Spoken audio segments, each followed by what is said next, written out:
जय माता दी भक्तों, स्वागत है आप सभी का आपके अपने चैनल में, जहां आज हम आपको सुना रहे हैं देवी कवच। श्री दुर्गा सप्तशती में देवी कवच का बहुत ही अधिक महत्वपूर्ण स्थान है। कहा जाता है जो मनुष्य देवी का कवच करके अपने घर से प्रस्थान करता है उसके जीवन में कभी भी कोई संकट उस पर आ ही नहीं सकता। वे हर प्रकार की दुर्घटनाओं से बच जाता है, साथ ही हर प्रकार की बीमारियां संकट उससे दूर रहते हैं। इसलिए अगर मनुष्य अपने जीवन में कुछ भी भला चाहता है तो वह देवी कवच के बिना घर से बाहर कभी ना निकले। चलिए फिर प्रारंभ करते हैं, समय बर्बाद ना करते हुए माँ देवी का ये कवच प्रारंभ करते हैं। अथ श्री देवी कवचम। ओम श्री चंडिका देवी को मेरा नमस्कार है। मार्कंडे जी ने कहा, पितामह है जो इस संसार में परम गोपनीय तथा सभी मनुष्य की सब प्रकार से रक्षा करने वाला है, जो अब तक आपने दूसरे किसी के सामने भी प्रकट ना किया हो। ऐसा कोई साधन मुझे बताइए। तो ब्रह्मा जी बोले, ब्रह्मांड ऐसा साधन तो एक देवी का कवच ही है, जो गोपनीय से भी परम गोपनीय, पवित्र तथा संपूर्ण प्राणियों का उद्धार करने वाला है। महामुनि, उसे श्रवण करो। देवी की 9 मूर्तियां हैं जिन्हें नवदुर्गा कहते हैं। उनके पृथक पृथक नाम बतलाए जाते हैं। प्रथम नाम शैलपुत्री है, दूसरी मूर्ति का नाम ब्रह्मचारिणी है, तीसरा स्वरूप चंद्रघंटा के नाम से प्रसिद्ध है, वही चौथी मूर्ति को कुष्मांडा कहते हैं। 5वीं दुर्गा का नाम स्कंद माता है। देवी के छठे रूप को कात्यायनी कहते हैं। 7वां कालरात्रि और 8वां स्वरूप महागौरी के नाम से प्रसिद्ध है। 9वीं दुर्गा का नाम सिद्धिदात्री है। ये सब नाम सर्वज्ञ महात्मा वेद भगवान के द्वारा ही प्रतिपादित हुए हैं। जो मनुष्य अग्नि में जल रहा हो, रणभूमि में शत्रु से घिर गया हो, विषम संकट में फंस गया हो तथा इस प्रकार भय से आतुर होकर जो भगवती की शरण में प्राप्त हुए हो, उनका कभी अमंगल नहीं होता। युद्ध के समय में संकट पड़ने में पर भी उनके ऊपर कोई विपत्ति नहीं आती। उन्हें शौक, दुख और भय की प्राप्ति नहीं होती। जिन्होंने भक्ति पूर्वक देवी का स्मरण किया है उनका निश्चय ही अभ्युदय होता है। देवेश्वरी, जो तुम्हारा चिंतन करते हैं उनकी तुम निसंदेह रक्षा करती हो।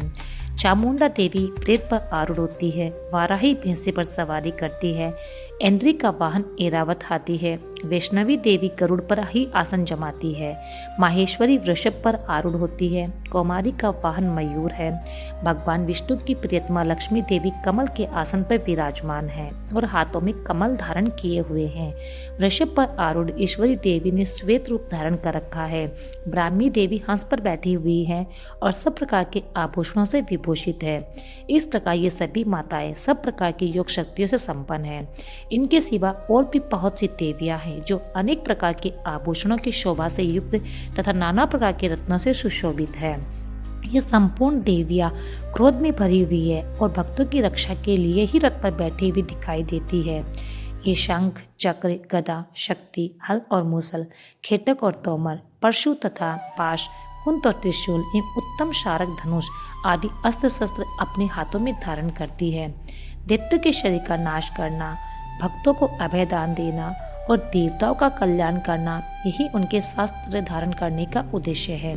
महान रौद्र रूप, अत्यंत घोर पराक्रम, महान बल और महान उत्साह वाली देवी, तुम महान भय का नाश करने वाली हो। तुम्हें हम सभी का नमस्कार है। तुम्हारी ओर देखना भी कठिन है। शत्रु का भय बढ़ाने वाली जगदम्बिके, मेरी रक्षा करो। पूर्व दिशा में इंद्री, इंद्र शक्ति मेरी रक्षा करे। अग्निकोण में अग्नि शक्ति मेरी रक्षा करे। दक्षिण दिशा में वाराही तथा नेतृत्व कोण में खड़ग धारिणी मेरी रक्षा करे। पश्चिम दिशा में वारुणी तथा वायव्य कोण में मृग पर सवारी करने वाली देवी मेरी रक्षा करे। उत्तर दिशा में कुमारी और ईशान कोण में शूलधारिणी रक्षा करे। ब्रह्माणी, तुम ऊपर की ओर से मेरी रक्षा करो। वैष्णवी देवी नीचे की ओर से मेरी रक्षा करे।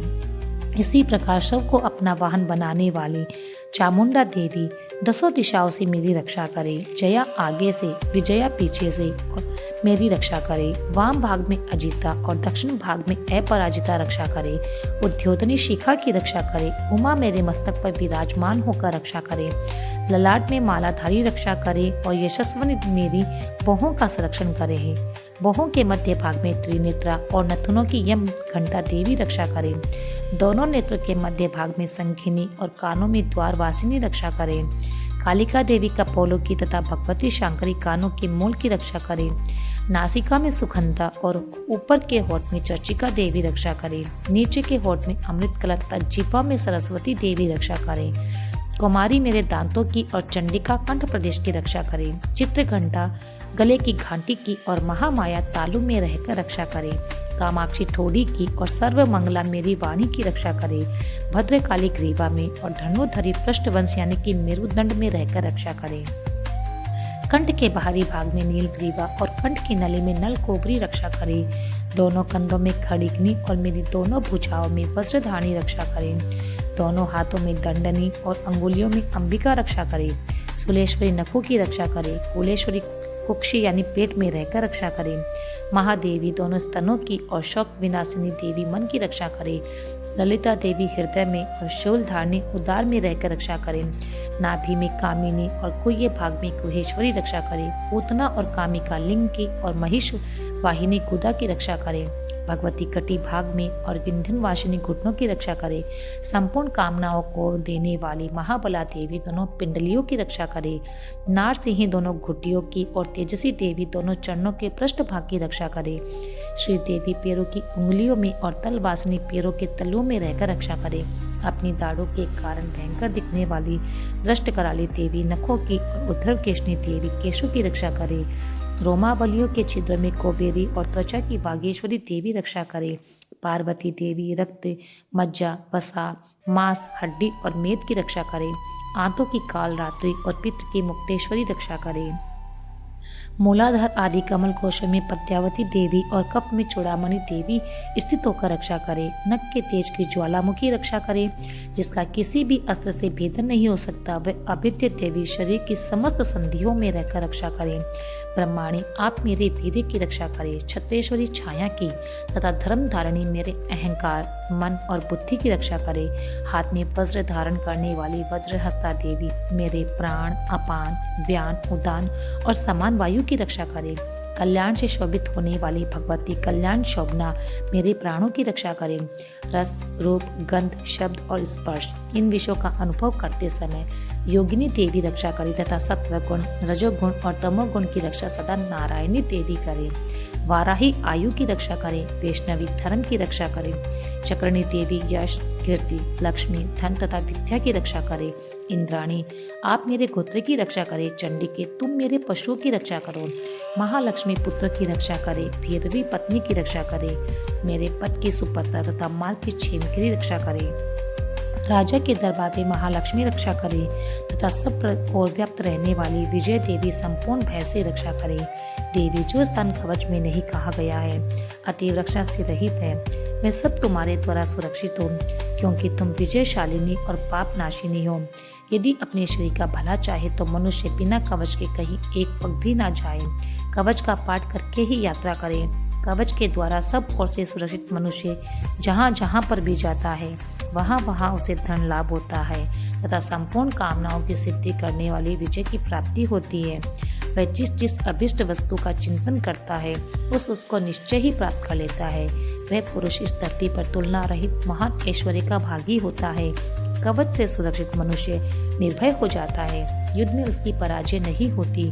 वह तीनों लोकों में भी पूजनीय होता है। देवी का ये कवच देवताओं के लिए भी दुर्लभ है। जो प्रतिदिन नियम पूर्वक तीनों संध्याओं के समय श्रद्धा के साथ इसका पाठ करता है, उसे देवी कला प्राप्त होती है तथा वह तीनों लोकों में कहीं भी पराजित नहीं होता।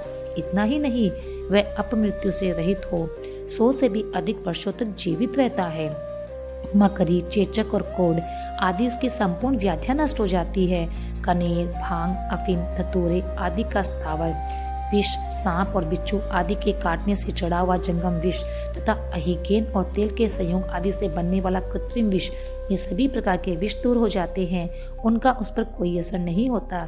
इस पृथ्वी पर मारण, मोहन आदि जितने अभिचारिक प्रयोग होते हैं तथा इस प्रकार के जितने मंत्र यंत्र होते हैं, वे सब इस कवच को हृदय में धारण कर लेने पर उस मनुष्य को देखते ही नष्ट हो जाते हैं। यही नहीं, पृथ्वी पर विचारने वाले ग्राम देवता, आकाशचारी देव विशेष, जल के संबंध से प्रकट होने वाले गण, उपदेश मात्र से सिद्ध होने वाले निम्न कोटि के देवता, अपने जन्म के साथ प्रकट होने वाले देवता, कुल देवता, माला, कंठमाला, डाकिनी, शाकिनी, अंतरिक्ष में विचरने वाली भयानक डाकिनियां, ग्रह, भूत, पिशाच, यक्ष, गंधर्व, राक्षस, ब्रह्म राक्षस, बेताल, कुष्मांड और भैरव आदि अनिष्टकारक देवता भी हृदय में कवच धारण किए रहने पर उस मनुष्य को देखते ही भाग जाते हैं। कवचधारी पुरुष को राजा से सम्मान प्रति प्राप्त होती है। ये कवच मनुष्य के तेज की वृद्धि करने वाला उत्तम है। कवच का पाठ करने वाला पुरुष अपनी कीर्ति से विभूषित भूतल पर अपने सुयश के साथ साथ वृद्धि को प्राप्त करता है। जो पहले कवच का पाठ करके उसके बाद सप्तशती चंडी का पाठ करता है, उसकी जब तक वन, पर्वत और कानों सहित ये पृथ्वी टिकी रहती है, तब तक यहाँ पुत्र, पौत्र आदि संतान परंपरा भी बनी रहती है। फिर देह का अंत होने पर वह पुरुष भगवती महामाया के प्रसाद से उस नित्य परम पद को प्राप्त होता है, जो देवताओं के लिए भी दुर्लभ है। वह सुंदर दिव्य रूप धारण करता है और कल्याण में शिव के आनंद का भागी होता है। तो सभी एक बार एक साथ मिलकर बोलेंगे जय माता दी। मित्रों, आपको सदैव इस देवी कवच का पाठ करना चाहिए। दिन में 2 बार इस कवच को आराम से शांत वातावरण में बैठकर अवश्य सुने। अगर देवी कवच को धारण कर लिया, इसका रोज श्रवण कर लिया, तो आपके जीवन में जितने भी संकट है वो धीरे धीरे समाप्त हो जाएंगे। मित्रों, यदि आप आगे का भी सुनना चाहते हैं तो आप हमारे चैनल को सब्सक्राइब कर लीजिए और आपने इसके बेल बटन को जो बेल आइकॉन है उसे प्रेस कर लीजिए, ताकि जब भी कोई वीडियो आए तो सबसे पहले आपके पास पहुंचे। तो फिर मिलते हैं एक नई वीडियो के साथ। तब तक के लिए जय माता दी, जय माता दी, जय माता दी।